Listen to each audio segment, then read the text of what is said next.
네, 2004년식 아우디 RS6를 시승을 했는데요. 이 차는 이제 여러 번 시승을 했던 차고, 그리고 계기판상으로 320km까지 달려봤습니다. GPS상으로 307km였었고요. 이 차는 순정 상태에서 이제 칩 튜닝이 돼 있고, 그다음에 서스펜션은 DRC가 고장이 나서 이제 그걸 빌슈타인 컵기어스로 바꾼 상태고, 그다음에 이제 그 배기가 순정 스포츠 배기가 장착되어 있는 상태입니다. 밖에서 보면은 이게 이렇게 크롬 도금으로 되어 있는 백이냐 아니면은 검정색이냐 따라 가지고 그 순정 스포츠 머플러인 경우에는 검정색 무광으로 되어 있는 게 특징입니다. 일단 RS 시리즈 중에서 유일하게 이제 오토, 그러니까 이게 RS2, 4, 6를 진화할 때 RS2하고 4는 유럽에서만 판매를 했었고, 그다음에 2차로 RS6서부터 이제 미국에 판매할 걸 고려해서 그렇게 만든 차가 됩니다. 자동 변속기를 갖고 있는 거에 대한 핑계는 사실 아우디에서는 이 차가 갖고 있는 550Nm, 대충 뭐 50 한 7kg 정도의 토크를 받아낼 수 있는 크러치나 추동 변속기가 없었다라고 이렇게 얘기를 하던데요. 솔직히 그거는 좀 말이 안 되는 얘기고요. 뭐 만들려면 얼마든지 만들 수 있었는데 이 차가 아무래도 조금 더 이제 서유럽을 제외한 다른 나라들까지 판매할 걸 고려했기 때문에 자동 변속기를 선택하는 게 좀 필연이지 않았나 생각이 됩니다. 이 차가 경쟁했던 차종은 이제 239 M5, 그 다음에 벤츠에는 W210, 255 AMG 이런 차들하고 경쟁을 했었었는데, 출력은 이 차가 450마력으로 제일 높지만 사실 그렇다고 주행이 가장 빠르거나 그렇진 않습니다. 이게 쿼트로고 무게라든지 그런, 솔직히 아우디가 똑같은 출력이라 그러면은 벤츠나 BMW는 조금 느린 거는 사실이에요. 토크가 세다고 하더라도. 이 차의 매력을 이제 어떻게 볼 거냐, 이 차는 뭐냐 하면, 일단 디자인을 놓고 본다 그러면 전용 바디 킷을 가지고 있다는 거, 앞뒤 범퍼가 완전히 틀리다는 거, 다른 일반 S 모델하고도 좀 틀리다는 거, 오버 펜더를 갖고 있다는 점, 그 다음에 실내에 뭐 레카로 시트 갖고 있다는 거, 그 다음에 브레이크도 8피스톤 브렘보가 껴 있고요.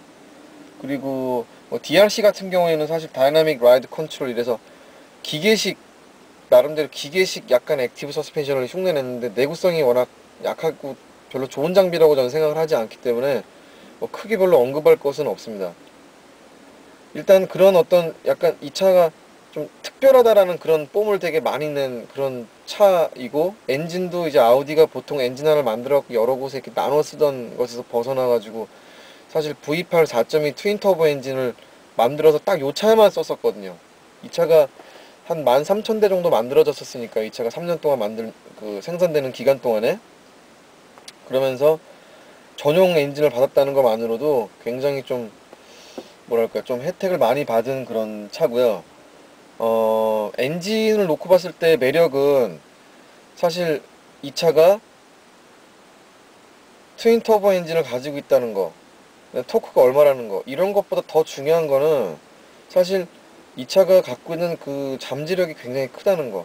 이게 원래 450마력인데 칩 튜닝을 했을 때 올라가는 출력의 최소 단위가 이제 500에서부터 시작을 하는데, 사실 순정 터빈으로 507, 80마력까지 이제 받아낼 수 있다는 점. 그래서 거의 600마력에 근접하는 출력을 그냥 순정 하드웨어를 가지고 만들 수 있는 점이 굉장히 큰 매력이에요.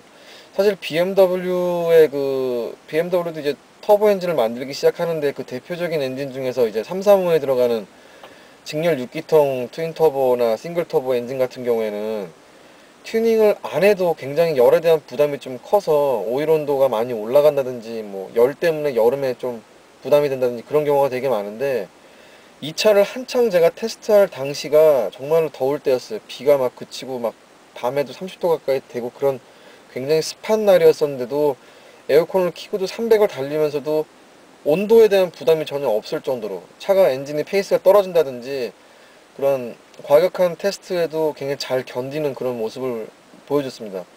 이 차는 3만 킬로 정도밖에 안 탄 굉장히 어린 엔진이고, 그다음에 같이 테스트했던 차는 10만 킬로가 넘어간 차인데도 두 대의 차량에서 제가 어떤 큰 차이를 느끼지 수 없을 정도로 굉장히 좀 터프하다는 거. 그러니까 여유 마진을 많이 두고 만드는 그런 느낌. 그런 느낌은 사실 엔진뿐만 아니라 바디에서도 좀 느낄 수가 있어요.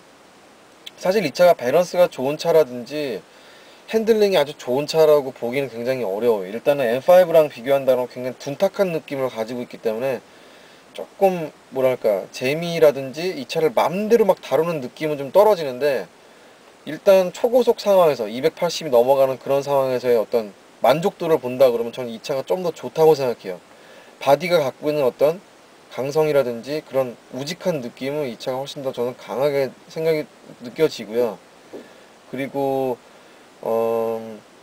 이 차가 그렇게 뭐 주목을 받는 그런 모델은 아니지만 그래도 지금 와서 생각을 해보면은 차들이 너무 디지털화 되는 과정 속에서 엔진도 직분사 엔진으로 바뀌고 요즘 뭐 직분사가 아니면 직분사에다가 이제 하이브리드까지 연결을 시켜가지고 차가 그냥 복잡해지는데 이 차의 엔진 특성 자체는 여전히 아직까지는 좀 약간 아날로그틱한 그런 느낌을 주는 그런 이제 MPI의 어떤 그런 뭐랄까요, 장점이 요즘은 된다고 생각해요. 예전에는 그 직분사 자체가 큰 장점을 부각이 됐지만 저는 운전의 재미라든지 차가 어떤 우악스러운 그런 맛을 느끼기에는 여전히 MPI에다가 터보를 연결시킨 게 조금 더 전 낫지 않나라고 생각하는 사람 중에 하나입니다. 아무튼 이 차도 제가 여러 차례 시승을 해왔었습니다. 한국에 들어온 직후서부터 뭐 RS6만 벌써 10여 차례 이상 제가 시승을 한 것 같은데요. 저는 사실 이 차가 이제는 구형이 됐지만 디자인으로 보나 차가 가진 어떤 매력으로 보나 요즘 차에 비해서 전혀 손색이 없다고 생각을 하고 또 M5나 AMG 55 AMG랑 비교해서 여전히 참 구매 가치가 되게 높은 차량이 아닌가 하는 생각을 합니다. 아무튼 튜닝을 해서 확 달라진 모습을 보니까 저도 굉장히 욕심이 나는 그런 차이기도 합니다. 아무튼 즐거운 시승이었습니다. 감사합니다.